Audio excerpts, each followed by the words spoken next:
KPCC ಗಾದಿಗಾಗಿ ಹಿರಿಯ ನಾಯಕರ ನಡುವೆ ಫೈಟ್ ನಡೀತಾ ಇದೆ. ಆ ಇಬ್ಬರ ನಾಯಕರ ನಡುವೆ ಟಫ್ ಕಾಂಪಿಟೇಷನ್ ನಡೀತಾ ಇರತಕ್ಕಂಥದ್ದು. ಸೀಟ್ ಬಿಟ್ಟು ಕೊಡಲು ಡಿಕೆಶಿ ಮಾಡಿದ್ದಾರಾ ಮಾಸ್ಟರ್ ಪ್ಲಾನ್ ಅಂತಕ್ಕಂಥ ಪ್ರಶ್ನೆ ಕೂಡ ಎದುರಾಗ್ತಾ ಇದೆ. ಕೆಪಿಸಿಸಿ ಗಾದಿಗಾಗಿ ಹಿರಿಯ ನಾಯಕರ ನಡುವೆ ಫೈಟ್ ನಡೀತಾ ಇದೆ. ಆ ಇಬ್ಬರು ನಾಯಕರ ನಡುವೆ ಟಫ್ ಕಾಂಪಿಟೇಷನ್ ಕೂಡ ಇರತಕ್ಕಂಥದ್ದು. ರಾಜ್ಯ ಕೈಪಾಳಯದಲ್ಲಿ ಸೀಟ್ ಬಿಟ್ಟು ಕೊಡಲು ಡಿಕೆಶಿ ಮಾಡಿದ್ದಾರಾ ಮಾಸ್ಟರ್ ಪ್ಲಾನ್. ಕೆಪಿಸಿಸಿ ಗಾದಿಗಾಗಿ ಡಿಕೆ ಸುರೇಶ್ ಹಾಗೂ ಸತೀಶ್ ಜಾರಕಿಹೊಳಿ ನಡುವೆ ಫೈಟ್ ಇರತಕ್ಕಂಥದ್ದು. ಡಿಕೆಶಿ ಒಲವು ಯಾರಿಗೆ, ಯಾರ ಪರ ಸಿದ್ದು ಬ್ಯಾಟಿಂಗ್ ಅಂತಕ್ಕಂಥ ಪ್ರಶ್ನೆ ಸಹ ಇದೆ.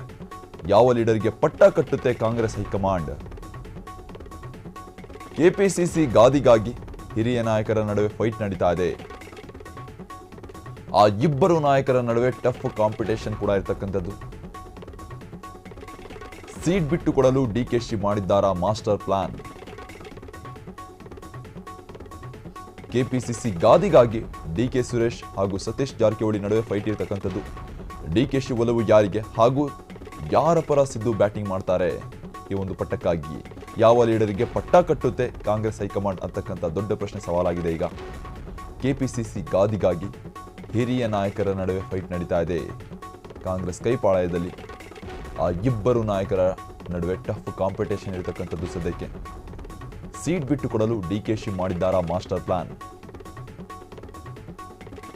ಕೆಪಿಸಿಸಿ ಗಾದಿಗಾಗಿ ಡಿಕೆ ಸುರೇಶ್ ಸತೀಶ್ ಜಾರಕಿಹೊಳಿ ನಡುವೆ ಫೈಟ್ ನಡೀತಾ ಇರತಕ್ಕಂಥದ್ದು. ಡಿಕೆಶಿ ಒಲವು ಯಾರಿಗೆ, ಯಾರ ಪರ ಸಿದ್ದು ಬ್ಯಾಟಿಂಗ್.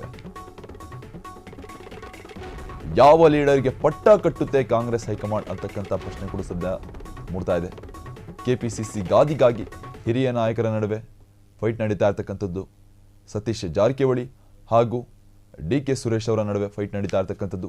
ಡಿಕೆ ಸುರೇಶ್ ಪರವಾಗಿ ಡಿಕೆ ಶಿವಕುಮಾರ್ ಅವರು ಹೇಗಾದರೂ ಮಾಡಿ ತನ್ನ ತಮ್ಮನನ್ನು ಆ ಒಂದು ಪಟ್ಟ ಕಟ್ಟಬೇಕಂತ ಪಣಕ್ಕೆ ಬಿದ್ದಿರ್ತಕ್ಕಂಥದ್ದು. ಆದರೆ ಸತೀಶ್ ಜಾರಕಿಹೊಳಿಗೆ ಆ ಒಂದು ಪಟ್ಟ ಸಿಗ್ಬೋದಾ ಅಂತಕ್ಕಂಥ ಸವಾಲುಗಳು ಎದುರಾಗ್ತಾ ಇರತಕ್ಕಂಥದ್ದು. ಈ ಪಟ್ಟವನ್ನು ಈಗ ಮುಡಿಗೇರಿಸ್ಕೊಳ್ಳೋದಕ್ಕೆ ಎರಡು ಹಿರಿಯ ನಾಯಕರುಗಳ ನಡುವೆ ಫೈಟ್ ನಡೀತಾ ಇರತಕ್ಕಂಥದ್ದು. ಸದ್ಯಕ್ಕೆ ಕಾಂಗ್ರೆಸ್ ಕೈಪಾಳಯದಲ್ಲಿ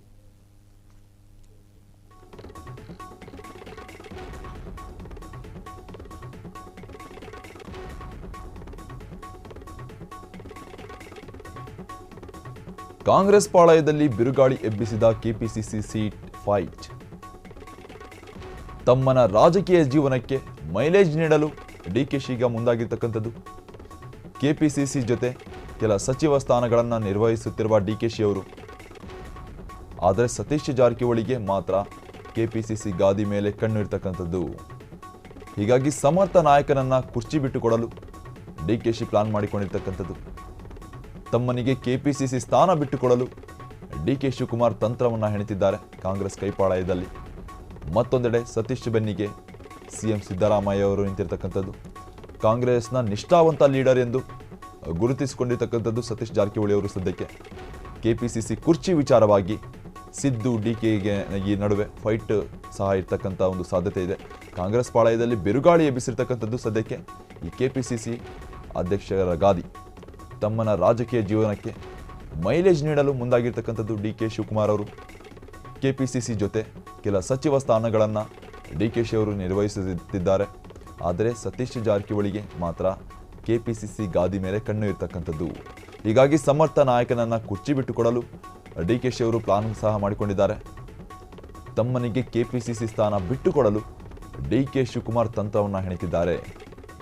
ಮತ್ತೊಂದೆಡೆ ಸತೀಶ್ ಬೆನ್ನಿಗೆ ಸಿಎಂ ಸಿದ್ದರಾಮಯ್ಯ ಅವರು ನಿಂತಿದ್ದಾರೆ. ಕಾಂಗ್ರೆಸ್ನ ನಿಷ್ಠಾವಂತ ಲೀಡರ್ ಎಂದು ಸತೀಶ್ ಅವರು ಕಾಂಗ್ರೆಸ್ನಲ್ಲಿ ಗುರುತಿಸಿಕೊಂಡಿರ್ತಕ್ಕಂಥದ್ದು ಹೌದು. ಕೆಪಿಸಿಸಿ ಕುರ್ಚಿ ವಿಚಾರವಾಗಿ ಸಿದ್ದು ಡಿಕೆ ನಡುವೆ ಮತ್ತೆ ಫೈಟ್ ಬಿಡುವ ಸಾಧ್ಯತೆ ಇರತಕ್ಕಂಥದ್ದು. ಕಾಂಗ್ರೆಸ್ ಪಾಳಯದಲ್ಲಿ ಬಿರುಗಾಳಿ ಎಬ್ಬಿಸಿರ್ತಕ್ಕಂಥದ್ದು ಸದ್ಯಕ್ಕೆ ಈ ಸೀಟ್ ವಿಚಾರ. ಇದರ ಕಾರಣಕ್ಕಾಗಿ ಡಿಕೆಶಿ ಹಾಗೂ ಸಿದ್ದು ನಡುವೆ ಫೈಟ್ ಬಿಡುವ ಸಾಧ್ಯತೆ ಕೂಡ ಹೆಚ್ಚಿದೆ. ಕೆಪಿಸಿಸಿ ಅಧ್ಯಕ್ಷ ಸ್ಥಾನಕ್ಕೆ ಡಿಕೆ ಸುರೇಶ್ ಅವರ ಅಥವಾ ಸತೀಶ್ ಜಾರಕಿಹೊಳಿ ಅವರ, ಇವರು ಇಬ್ಬರಿಗೆ ಯಾರ್ಯಾರಂದರೆ ಸತೀಶ್ ಜಾರಕಿಹೊಳಿ ಅವರಿಗೆ ಸಿದ್ದರಾಮಯ್ಯ ಅವರು ಹಾಗೂ ಡಿಕೆ ಸುರೇಶ್ ಅವರಿಗೆ ಹೇಗಾದರೂ ಮಾಡಿ ಯಾವುದು ಪಟ್ಟವನ್ನು ಕಟ್ಟಬೇಕು ತಲೆಗೆ ಅಂತಕ್ಕಂಥ ಒಂದು ರೇಸ್ನಲ್ಲಿ ಡಿಕೆ ಶಿವಕುಮಾರ್ ಅವರು ತಂತ್ರವನ್ನು ಹೆಣೆತಿದ್ದಾರೆ.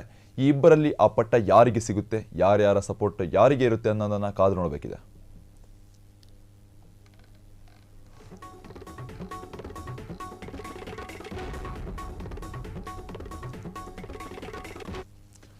ಎಸ್, ಇದಕ್ಕೆ ಸಂಬಂಧಪಟ್ಟಂತೆ ಹೆಚ್ಚಿನ ಡೀಟೇಲ್ಸ್ ನೋಡೋದಕ್ಕೆ ನಮ್ಮ ವಿಶೇಷ ಪ್ರತಿನಿಧಿ ಸಂಧ್ಯಾ ಸೊರಬ ಅವರು ಫೋನ್ ಲೈನ್ನಲ್ಲಿ ಜಾಯ್ನ್ ಆಗಿದ್ದಾರೆ. ಎಸ್ ಸಂಧ್ಯಾ, ಈ ಕಾಂಗ್ರೆಸ್ನ ಪಟ್ಟಕ್ಕಾಗಿ ಈಗ ಮತ್ತೆ ಒಡಕುಗಳು ಸೃಷ್ಟಿಯಾಗುವ ಒಂದು ಸಾಧ್ಯತೆ ಇದೆ ಕಾಂಗ್ರೆಸ್ ರಾಜ್ಯ ಕೈಪಾಳಯದಲ್ಲಿ. ಈ ಕಾಂಗ್ರೆಸ್ನ ಅಧ್ಯಕ್ಷ ಗಾದಿ ಯಾರಿಗೆ ಸಿಗ್ಬೋದು? ಇಬ್ಬರು ದೊಡ್ಡ ನಾಯಕರ ನಡುವೆ ಫೈಟ್ ಬೀಳ್ತಕ್ಕಂಥ ಸಂಭವ ಹೆಚ್ಚಿದೆ. ಯಾರಿಗೆ ಸಿಗ್ಬೋದು ಈ ಕಾಂಗ್ರೆಸ್ನ ಅಧ್ಯಕ್ಷ ಗಾದಿ?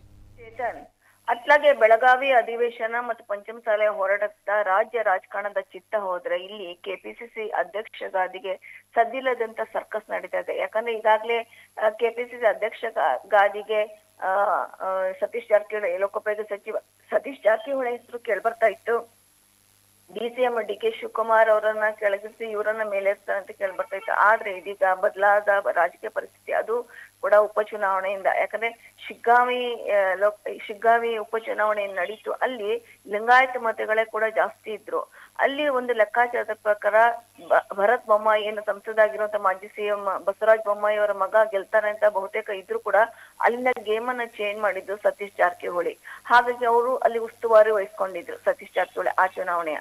ಹಾಗಾಗಿ ಅವರು ಈಗ ಪ್ರಬಲ ಹೆಚ್ಚಿದೆ. ಮತ್ತೆ ಹೇಳಬೇಕಂದ್ರೆ ಈಗಾಗಲೇ ಹೈಕಮಾಂಡ್ ಕೂಡ ಸತೀಶ್ ಜಾರಕಿಹೊಳಿಯವ್ರನ್ನ ಬಹುತೇಕವಾಗಿ ನಂಬತ್ತೆ. ಯಾಕಂದ್ರೆ ಅವ್ರಿಗೆ ಇಂಥದ್ದು ಯಾವ ಸ್ಥಾನ ಕೊಡ್ಬೇಕು, ಯಾವ ಸ್ಥಾನ ಕೊಡಬಾರ್ದು, ಸಚಿವ ಸ್ಥಾನ ಅವರಿಗೆ ಯಾವ್ದು ಕೊಡ್ಬೇಕು ಅನ್ನೋದೆಲ್ಲ ಇವ್ರು ಕೇಳೋಕ್ಕಿಂತ ಮುಂಚೆ ಹೈಕಮಾಂಡ್ ಅಲ್ಲಿ ಅವರಿಗೆ ಕೊಟ್ಟಿರುತ್ತೆ. ಯಾಕಂದ್ರೆ ಅವರು ಕಾಂಗ್ರೆಸ್ ನಿಷ್ಠಾವಂತ ಕಾರ್ಯಕರ್ತ ಅನ್ನೋದು ಕೂಡ ಇಲ್ಲಿ ಹೈಕಮಾಂಡ್ ಒಂದಿಯರ್ ಕೇಳಿ ಬಂದಿದೆ. ಇವ್ರ ಪರ ಈಗ ಸಿಎಂ ಸಿದ್ದರಾಮಯ್ಯ ಕೂಡ ಇದ್ದಾರೆ. ಇನ್ನು ಬಹುತೇಕ ಹೇಳ್ಬೇಕಂದ್ರೆ ಈಗಾಗಲೇ ಕೆಪಿಸಿಸಿ ಅಧ್ಯಕ್ಷ ಆಗಿರುವಂತ ಈಗ ಇರುವಂತಹ ಡಿಸಿಎಂ ಡಿ.ಕೆ. ಶಿವಕುಮಾರ್ ತಮ್ಮ ಸಹೋದರ ಏನು ಡಿ.ಕೆ. ಸುರೇಶ್ ಅವರನ್ನ ಈ ಗಾದಿಗೆ ಕೂರಿಸ್ಬೇಕು ಅನ್ನೋದು ಕೂಡ ಅವರ ಚಿತ್ತ ಇದೆ. ಇಷ್ಟ ದಿನ ನಾನಾಯ್ತು, ಈಗ ನನ್ನ ತಮ್ಮ ಆಗ್ಲಿ ಅಂತ. ಯಾಕಂದ್ರೆ ಚನ್ನಪಟ್ಟಣದಲ್ಲಿ ಅವರು ಗೆದ್ದಿದ್ದಾರೆ. ಚನ್ನಪಟ್ಟಣದಲ್ಲಿ ಏನು ಕಾಂಗ್ರೆಸ್ ಗೆದ್ದು ಈಗಾಗಲೇ ಜೆಡಿಎಸ್ ಅನ್ನ ಅಲ್ಲಿ ಏನು ಇಲ್ಲದಂತೆ ಮಾಡಿದೆ. ಹಾಗಾಗಿ ಬೆಂಗಳೂರು ಗ್ರಾಮಾಂತರ ಲೋಕಸಭಾ ಚುನಾವಣೆಯಲ್ಲಿ ಡಿ.ಕೆ. ಸುರೇಶ್ ಸೋತು ಕೂಡ ಇದರ ಚನ್ನಪಟ್ಟಣ ಚುನಾವಣೆ ಉಸ್ತುವಾರನ್ನ ವಹಿಸ್ಕೊಂಡು ಅವರು ಏನು ಕಾಂಗ್ರೆಸ್ ಸಿ.ಪಿ. ಯೋಗೇಶ್ವರ್ ಗೆಲ್ಲಲ್ಲಿ ಸಾಕಷ್ಟು ಸರ್ಕಸ್ ಮಾಡಿದ್ದಾರೆ, ಮತ್ತೆ ಹರಸಾಹಸ ಪಟ್ಟು ಅದನ್ನು ಕೂಡ ಯಶಸ್ವಿಯಾಗಿ ಮಾಡಿದ್ದಾರೆ. ಸೊ ಹಾಗಾಗಿ ಈಗ ಅಳೆದು ತೋಡುವ ಈಗ ಸತೀಶ್ ಜಾರಕಿಹೊಳಿ ವರ್ಸಸ್ ಡಿ.ಕೆ. ಸುರೇಶ್ ಅಂತ ಆಗಿದೆ. ಒಂದು ಒಕ್ಕಲಿಗ ಪಾರುಪತ್ಯದಡಿ ಬಂದ್ರೆ ಈಗ ಡಿ.ಕೆ. ಸುರೇಶ್ ಕೊಡ್ಬೇಕಾ ಅಥವಾ ಲಿಂಗಾಯತ ಸಮುದಾಯವನ್ನ ಎಂ.ಬಿ. ಪಾಟೀಲ್ಗೆ ಕೊಡ್ಬೇಕಾ ಅಥವಾ ಇದೆರಡು ಬಿಟ್ಟು ಇನ್ನು ಬೇರೆಯವರಿಗೆ ಕೊಡ್ಬೇಕು ಅಂತಾದ್ರೆ ನಾವು ಸತೀಶ್ ಜಾರಕಿಹೊಳಿಗೆ ಕೊಡಬಹುದಾ ಅನ್ನೋ ಒಂದು ಕನ್ಫ್ಯೂಷನ್ ಕೂಡ ಈಗ ಹೈಕಮಾಂಡ್ಗೆ ಇದ್ದಂತಿದೆ. ಹಾಗಾಗಿ ಒಟ್ಟಾರೆ ಈಗ ಮುನ್ನೆಲೆಗೆ ಬಂದಿರೋದು ಇಷ್ಟು ದಿನ ಮುನಿಯಪ್ಪ ಹೆಸರು ಕೂಡ ಈಗ ಕೇಳಿ ಬರ್ತಾ ಇದೆ. ಆದ್ರೆ ಬಹುತೇಕ ಕೇಳಿ ಬರ್ತಾ ಇರೋದು ಈಗ ಉಪಚುನಾವಣೆ ನಂತರ ಸತೀಶ್ ಜಾರಕಿಹೊಳಿ ವರ್ಸಸ್ ಡಿ.ಕೆ. ಸುರೇಶ್. ಹಾಗಾಗಿ ಇವರಿಬ್ರಲ್ಲಿ ಯಾರನ್ನ ಆಯ್ಕೆ ಮಾಡುತ್ತೆ ಕೆಪಿಸಿಸಿ ಅಧ್ಯಕ್ಷ ಗಾದಿಗೆ ಅನ್ನೋದು ಕೂಡ ಈಗ ಮುಂದಿನ ರಾಜಕೀಯ ಕಾಂಗ್ರೆಸ್ನ ಬದಲಾವಣೆ. ಚೇತನ್, ಧನ್ಯವಾದಗಳು ಸಂಧ್ಯಾ ಸೊರಬ ನಿಮ್ಮೆಲ್ಲ ಡೀಟೇಲ್ಸ್ಗಾಗಿ.